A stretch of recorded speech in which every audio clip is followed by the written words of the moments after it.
Olá pessoal, eu sou a professora Thalita, professora de língua portuguesa e hoje então nós vamos falar de literatura. Especificamente a gente vai falar então da escola literária chamada de simbolismo. Gente, o simbolismo então ele surge na França no ano de 1886. Nós temos então aqui no simbolismo a diminuição da influência do racionalismo. Também nós temos o progresso industrial. Com isso, eu tenho a ascensão, então, da alta burguesia.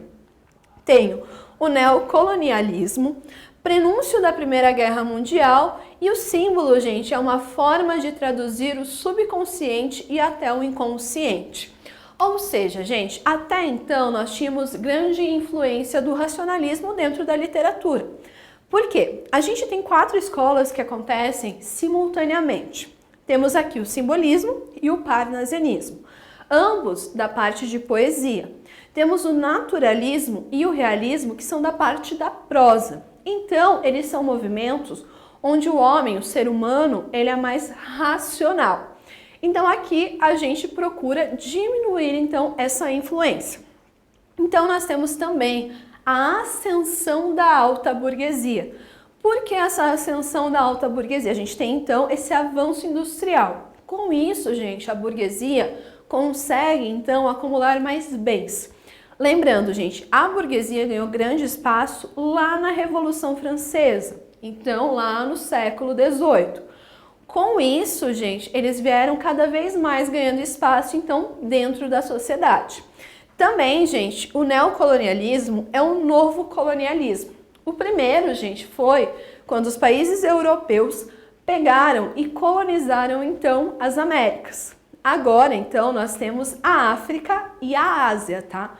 Então, elas que são os países que são colonizados aqui na época do simbolismo. Também, gente, nós estamos quase num cenário de guerra, ou seja, há informação de que a Primeira Guerra Mundial está prestes a acontecer. O simbolismo, gente, ele não vai acontecer durante a Primeira Guerra, ele acontece antes. Então, aqui, gente, o nome do movimento é simbolismo, porque aqui o principal é o símbolo. Ou seja, o símbolo, gente, ele vem de diferentes interpretações. E eles vão usar isso como uma forma de traduzir o nosso subconsciente e o inconsciente. Lembrando, consciente é tudo o que eu tenho noção. Subconsciente tem uma leve noção, sabe, de que aquilo está acontecendo. E o inconsciente são coisas que eu não sei, estão guardadas aqui no meu cérebro, porém eu não consigo trazer para a minha parte consciente. Então, gente, como características nós temos a subjetividade profunda, a sugestão, a musicalidade, a sublimação e correspondências. Gente, por que essa subjetividade ela é tão profunda? Eu estou trabalhando com símbolos. Então, há diferentes interpretações para esses símbolos. Eu posso entender de uma forma, pode ser que você entenda de uma forma diferente. E tudo isso, gente, acontece dentro aqui do simbolismo.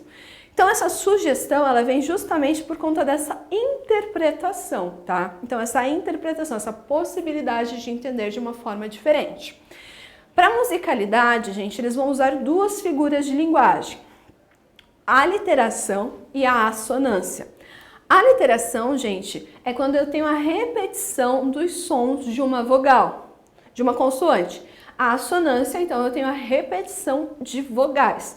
Então, cuidado para não misturar ali. Então, a musicalidade vem por conta disso. E a sublimação, gente, é um estado de espírito que eles trazem aqui no simbolismo. É um estado de espírito onde a alma se depreende totalmente da parte material, ou seja, do corpo. Então, eles acreditam que muitas vezes esse estado total de sublimação, ele só pode acontecer após a morte. Então, com isso, a gente tem correspondências de sublimação.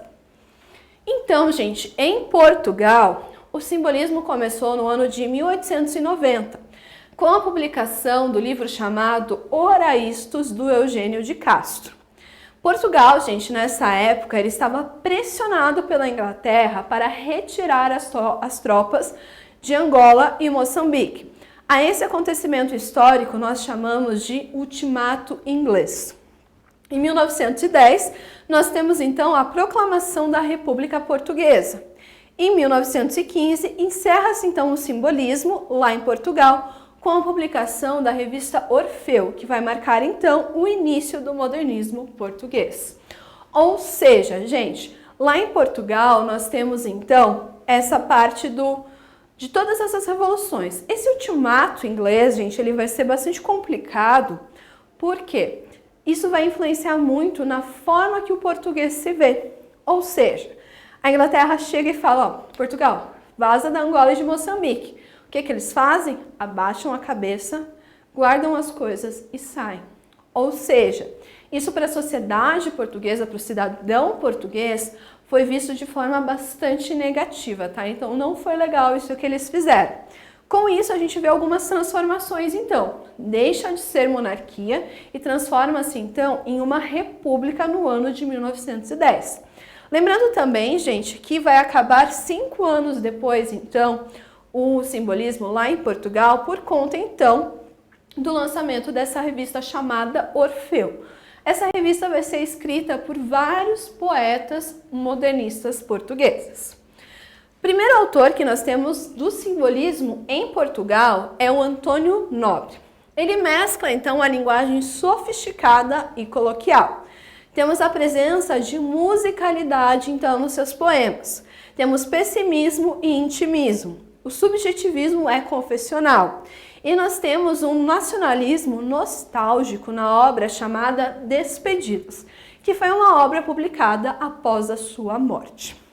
Então, como que a gente vai aplicar isso? Temos aqui um exemplo de um soneto, que vai ser uma estrutura bastante utilizada aqui, do Antônio Nobre. Vaidade, tudo vaidade.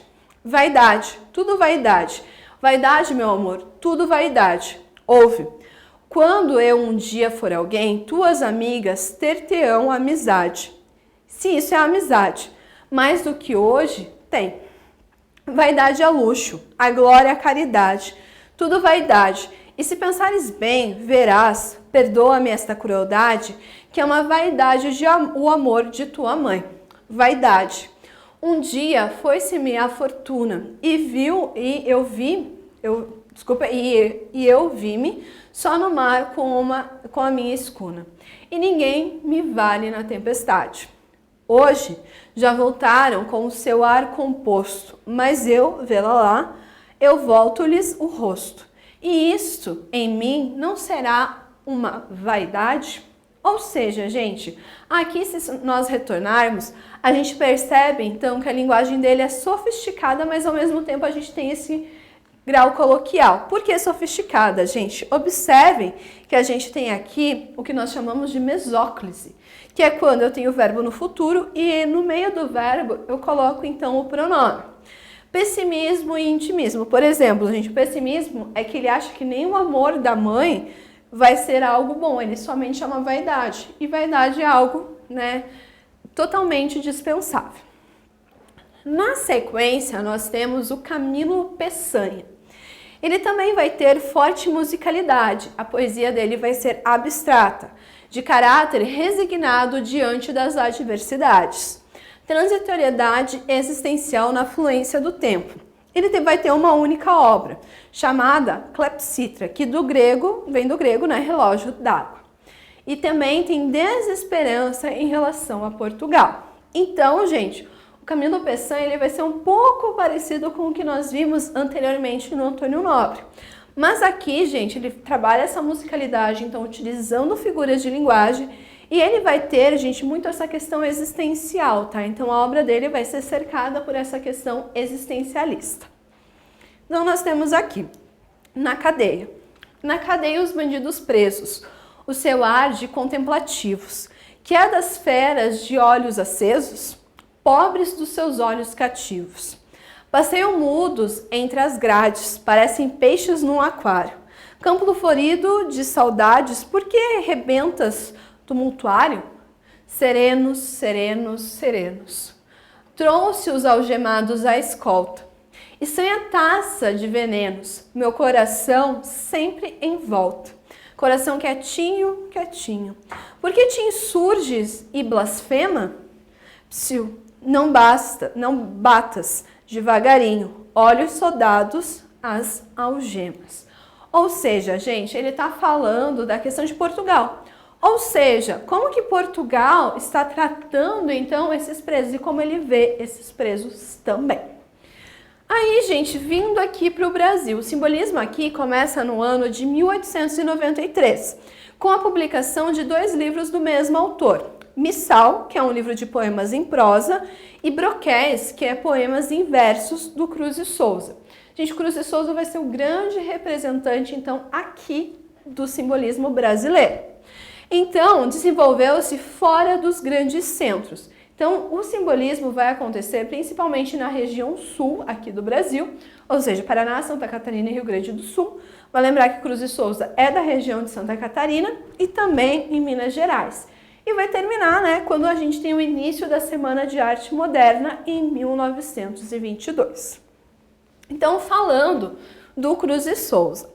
Ele nasceu em Santa Catarina e pertence, então, gente, a uma família de escravos que recebeu, então, a Carta de Alforria. Ele utiliza o nome do seu dono, presença da angústia e do sofrimento humano, busca da essência, a sublimação do abandono da matéria e a espiritualização, apaixonado pela cor branca. Gente, Cruz realmente era um nome da família do Cruz e Souza. Agora, Souza, gente, é um nome que ele herdou, então, do dono da família dele quando eles eram escravos. Vai lembrar, então, que o Cruz e Souza, como dá pra gente ter uma noção na foto, ele era negro. Então, é um poeta negro que era apaixonado, gente, pela cor branca.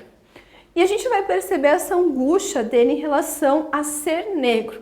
Principalmente porque, gente, o Cruz e Souza, ele era formado em Direito. E ele passou no concurso para ser juiz no estado de Santa Catarina. Porém, ele não pôde assumir porque a galera da região onde ele iria assumir, que atualmente é Florianópolis, entrou com um processo para que ele não pudesse assumir. E o motivo para que ele não assumisse esse cargo era a cor da pele dele. Então, a gente tem aqui um exemplo de poema, então, do Cruz e Souza. Acrobata da dor. Gargalha, ri, num riso de tormento, como um palhaço que, desengonçado, nervoso, ri num riso absoluto, inflado, de uma ironia e de uma dor violenta. Da gargalhada altroz, sanguinolenta, agita os guizos, e convulsionados salta gravoche, salta crown, varado pelo estretor dessa agonia levanta. Pedem-se bis, e um bis não se despreza. Vamos, retesa os músculos, retesa. Nessas macabras piruetas de aço. Embora caia sobre o chão, fremamente afogado em teu sangue estuoso e quente. Ri, coração tristíssimo, palhaço. Ou seja, gente, aqui ele está falando da função de palhaço. Como que é o palhaço? O palhaço, ele faz tudo aquilo, porém ninguém sabe como ele realmente está se sentindo. Ou seja, a gente pode entender que isso é como o Cruz e Souza. Por fora está tudo bem, está tudo certo, mas por dentro ele está destruído. E por último nós temos o Afonso de Guimarães, que nasceu na região de Minas Gerais e também era formado em Direito. Ele perdeu sua esposa de forma prematura. Então, a temática da obra dele vai ser a morte, então, dessa esposa. Ele vai trazer também o misticismo religioso, o amor transcendente e espiritualizado. Isso tudo como fuga do seu sofrimento. E a morte, para ele, é uma forma de sublimação. Gente, aqui o Cruz e Souza e o Afonso Guimarães têm algumas histórias em comum. O Cruz e Souza, gente, ele casou com uma moça e eles tiveram 4 filhos. Mas esses 4 filhos, eles morriam logo após o nascimento. E a mulher dele, quando teve o 4º filho e ele acabou falecendo, ela acaba então entrando em depressão e também falecendo. Ou seja, o Cruz e Souza perdeu a esposa cedo e o Afonso Guimarães também. Gente, então um exemplo de poema do Afonso Guimarães, que é Ismalha. Quando a Ismalha enlouqueceu, pôs-se na torre a sonhar. viu uma lua no céu, viu outra lua no mar. No sonho que se perdeu, banhou-se toda em luar. Queria subir ao céu, queria descer ao mar. E no devaneio seu, na torre, pôs-se a cantar. Estava perto do céu, estava longe do mar. E como um anjo, prendeu as asas para voar. Queria a lua do céu, queria a lua do mar. As asas que Deus lhe deu reflaram de par em par. Sua alma subiu ao céu, seu corpo desceu ao mar. Ou seja, gente, aqui a gente percebe que ele está nessa tentativa de chegar em alguma coisa e ele não acaba conseguindo. Então, gente, o Afonso Guimarães ele vai por um caminho diferente do Cruz e Souza. Bom, gente, então vimos aqui o simbolismo, tanto lá em Portugal quanto aqui no Brasil. E a gente viu também autores. Aqui no Brasil a gente sempre tem que lembrar do Cruz e Souza, ele vai ser o grande representante então. Até a próxima aula!